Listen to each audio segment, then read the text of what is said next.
ശക്തമായ മഴയാണ്. വിവിധ ജില്ലകളിൽ മഴക്കെടുതി അതിരൂക്ഷമാണ്. പാലക്കാട് 2 പേരും കണ്ണൂരിൽ ഒരാളും മൊത്തം 3 ആളുകൾ മരിച്ചു എന്നുള്ളതാണ്. പാലക്കാട് വീട് തകർന്ന വീടാണ് അമ്മയും മകനും മരിച്ചത്.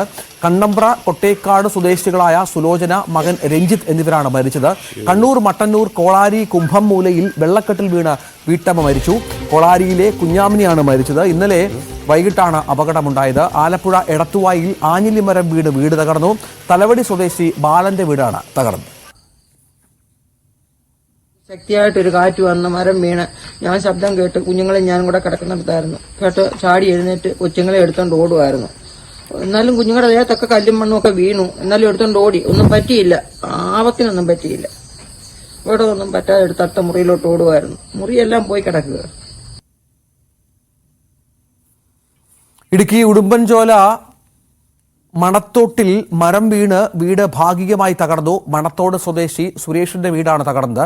ഷീറ്റ് തകർന്ന് ദേഹത്തേക്ക് പതിച്ച് സുരേഷിന്റെ ഭാര്യ മഹാലക്ഷ്മിക്ക് പരിക്കേറ്റു. കോഴിക്കോട് കാരശ്ശേരിയിൽ ശക്തമായ മഴയിൽ വീടിന്റെ സംരക്ഷണ ഭിത്തി തകർന്ന് 2 വീടുകൾ അപകട ഭീഷണിയിലാണ്. ലോവർ പെരിയാർ വൈദ്യുതി നിലയത്തിലേക്ക് വീണ്ടും മണ്ണിടിഞ്ഞു വീണു. 2 ഫീഡറുകൾ തകർന്നു. ആളപായമില്ല.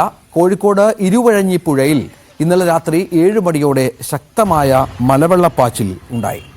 തിരുവമ്പാടി ആനക്കാംപൊയിൽ ജലവൈദ്യുത പദ്ധതിയുടെ മുന്നിൽ നിന്നുള്ള ദൃശ്യങ്ങൾ വെള്ളപ്പാച്ചിലിന്റെ ഭീകരത വ്യക്തമാക്കുന്നതാണ്.